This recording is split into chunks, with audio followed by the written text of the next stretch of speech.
গাজায় শান্তি পর্ষদে দুই নেতাকে পাশে চান ট্রাম্প। ট্রাম্পের জন্য সহজ হবে না ইরান জয়। ইরানে নতুন নেতৃত্ব দরকার, ট্রাম্প। বিক্ষোভে হাজারো হত্যার পেছনে যুক্তরাষ্ট্র জড়িত, খামেনি। বন্ধু থেকে শত্রু। গাজার অন্তর্বর্তী প্রশাসনের কার্যক্রম তদারকির জন্য গঠিত বোর্ড অব পিস শান্তি পর্ষদ এ যোগ দিতে তুরস্কের প্রেসিডেন্ট রিসেপ তাইয়েপ এরদোয়ান ও মিসরের প্রেসিডেন্ট আবদেল ফাত্তাহ আল সিসিকে আমন্ত্রণ জানিয়েছেন যুক্তরাষ্ট্রের প্রেসিডেন্ট ডোনাল্ড ট্রাম্প। আঙ্কারা ও কায়রো সংশ্লিষ্ট কর্তৃপক্ষ এ তথ্য নিশ্চিত করেছে। খবর আল জাজিরার। গত বছরের সেপ্টেম্বর মাসে গাজা সংকট সমাধানে নিজের শান্তি পরিকল্পনা ঘোষণা করেন ট্রাম্প। পরে অক্টোবরে ইসরায়েল ও ফিলিস্তিনি সংগঠন হামাস এতে সম্মতি দেয়। এই পরিকল্পনার অংশ হিসেবেই গাজার অন্তর্বর্তী প্রশাসনের কার্যক্রম তদারকিতে বোর্ড অব পিস গঠন করা হয়। গত শুক্রবার হোয়াইট হাউস শান্তি পর্ষদের প্রাথমিক সদস্যদের নাম প্রকাশ করে। এতে রয়েছেন মার্কিন পররাষ্ট্রমন্ত্রী মার্কো রুবিও, ট্রাম্পের বিশেষ দূত স্টিভ উইটকফ, সাবেক ব্রিটিশ প্রধানমন্ত্রী টনি ব্লেয়ার, ট্রাম্পের জামাতা জ্যারেড কুশনার, মার্কিন ব্যবসায়ী মার্ক রোয়ান, বিশ্বব্যাংকের প্রেসিডেন্ট অজয় বাঙ্গা, ট্রাম্পের উপদেষ্টা রবার্ট গ্যাব্রিয়েল এবং জাতিসংঘের সাবেক দূত নিকোলাই ম্লাদেনভো। পর্ষদের চেয়ারম্যান হিসেবে দায়িত্ব পালন করবেন প্রেসিডেন্ট ডোনাল্ড ট্রাম্প নিজে। তুরস্কের প্রেসিডেন্টের এক মুখপাত্র জানান এরদোয়ানকে শান্তি পর্ষদের প্রতিষ্ঠাকালীন সদস্য হওয়ার আমন্ত্রণ জানানো হয়েছে। অন্যদিকে মিসরের পররাষ্ট্রমন্ত্রী বদর আবদেলাত্তি বলেন, প্রেসিডেন্ট আল সিসিকে দেওয়া আমন্ত্রণ সরকার পর্যালোচনা করছে। তেহরানে সরকার বিরোধী বিক্ষোভ ঘিরে যুক্তরাষ্ট্রের সঙ্গে উত্তেজনার মধ্যেই মার্কিন প্রেসিডেন্ট ডোনাল্ড ট্রাম্প বলেছেন, ইরানে তার লক্ষ্য জয়।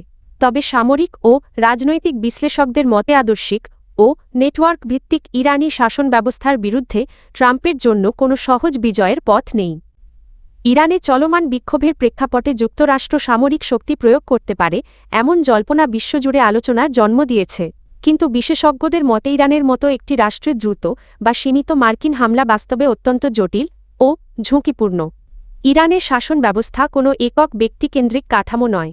সর্বোচ্চ নেতার কার্যালয়, বিপ্লবী গার্ড বাহিনী, গোয়েন্দা সংস্থা ও ধর্মীয় প্রতিষ্ঠান সব মিলিয়ে এটি একটি পরস্পর সংযুক্ত ক্ষমতা কাঠামো।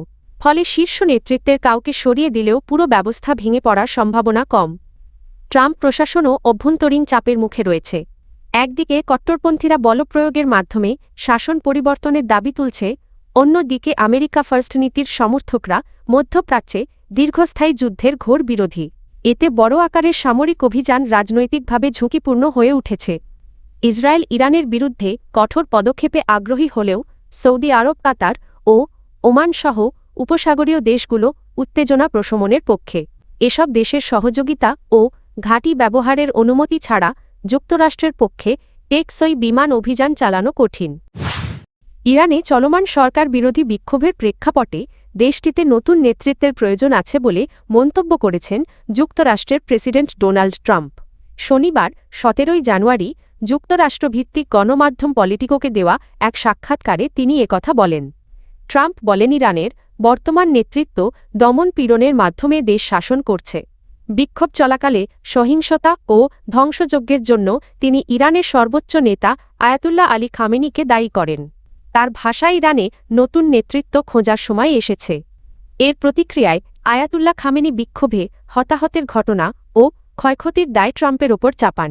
তিনি অভিযোগ করেন, যুক্তরাষ্ট্রের প্রেসিডেন্ট সহিংস গোষ্ঠীগুলোকে ইরানি জনগণের প্রতিনিধি হিসেবে উপস্থাপন করছেন, যা বাস্তবতার সঙ্গে সামঞ্জস্যপূর্ণ নয়। গত বছরের ডিসেম্বরের শেষ দিকে অর্থনৈতিক সংকটের জেরে ইরানে বিক্ষোভ শুরু হয়। পরে তা দেশজুড়ে ছড়িয়ে পড়ে এবং শাসক ধর্মীয় নেতৃত্ব বিরোধী আন্দোলনে রূপ নেয়। সাম্প্রতিক সময় বিক্ষোভের তীব্রতা কিছুটা কমলেও মানবাধিকার সংস্থা human rights activists news agency HRANA জানিয়েছে, পর্যন্ত 3000-এর বেশি মানুষ নিহত হয়েছেন। তবে দীর্ঘদিন ধরে ইন্টারনেট বন্ধ থাকায় এসব তথ্য স্বাধীনভাবে যাচাই করা কঠিন হয়ে পড়েছে। এর আগে ট্রাম্প ইরানি জনগণকে বিক্ষোভ চালিয়ে যাওয়ার আহ্বান জানান এবং বিক্ষোভকারীদের হত্যাকাণ্ড বন্ধ না হওয়া পর্যন্ত ইরানি কর্মকর্তাদের সঙ্গে সব ধরনের যোগাযোগ স্থগিত রাখার ঘোষণা দেন। পরে তিনি দাবি করেন, তাকে জানানো হয়েছে যে সহিংসতা বন্ধ হয়েছে। ইরানে কয়েক সপ্তাহ ধরে চলা সরকার বিরোধী বিক্ষোভের সময় ব্যাপক সহিংসতা ও হত্যাকাণ্ড ঘটেছে বলে জানিয়েছেন দেশটির সর্বোচ্চ নেতা আয়াতুল্লাহ আলী খামেনি। এসব সহিংসতার পেছনে যুক্তরাষ্ট্রের ইন্ধন রয়েছে বলে অভিযোগ করেন তিনি এবং মার্কিন প্রেসিডেন্ট ডোনাল্ড ট্রাম্পকেও অপরাধী আখ্যা দেন। শনিবার ১৭ জানুয়ারি বিবিসির এক প্রতিবেদনে এ তথ্য জানানো হয়। এক ভাষণে খামেনি বলেন নিহতদের অনেককেও মানবিক ও বর্বর উপায়ে হত্যা করা হয়েছে, তবে এসব মৃত্যুর জন্য তিনি রাষ্ট্রবিরোধী উস্কানিদাতাদের দায়ী করেন। একই সঙ্গে সাম্প্রতিক অস্থিরতার জন্য যুক্তরাষ্ট্রকে জবাবদিহির আওতায় আনার দাবি জানান তিনি। সামাজিক যোগাযোগ মাধ্যমে দেওয়া এক বার্তায় খামেনি আরও বলেন আমেরিকার লক্ষ্য ইরানকে গিলে ফেলা, তবে এ বিষয়ে তাৎক্ষণিকভাবে যুক্তরাষ্ট্রের পক্ষ থেকে কোনো প্রতিক্রিয়া পাওয়া যায়নি বলে জানিয়েছে বিবিসি। যুক্তরাষ্ট্রভিত্তিক মানবাধিকার সংস্থা Iranian human rights activists news agency HRANA জানিয়েছে গত ২৮ ডিসেম্বর অর্থনৈতিক সংকটকে কেন্দ্র করে শুরু হওয়া বিক্ষোভে এখন পর্যন্ত অন্তত ৩,০৯০ জন নিহত হয়েছেন। তবে দীর্ঘদিন ধরে ইন্টারনেট বন্ধ থাকায় এসব তথ্য স্বাধীনভাবে যাচাই করা কঠিন হয়ে পড়েছে। এক নজরে ইরান যুক্তরাষ্ট্র সম্পর্কের রসায়ন। যুক্তরাষ্ট্র ও ইরান বর্তমানে একে অপরের বিরুদ্ধে প্রকাশ্য শত্রুতায় জড়িয়ে পড়েছে, অথচ এই বৈরী সম্পর্কের শুরুটা ছিল বন্ধুত্ব দিয়ে। স্বার্থনির্ভর বৈশ্বিক রাজনীতিতে সম্পর্কের উত্থান পতন নতুন নয়, কিন্তু ওয়াশিংটন তেহরানের দ্বন্দ্ব এখন মধ্যপ্রাচ্যের ভূরাজনীতিকে গভীরভাবে বিভক্ত করে ফেলেছে। এই উত্তেজনার রেশ ছড়িয়ে পড়ছে অন্য পারমাণবিক শক্তিধর দেশগুলোর মধ্যেও।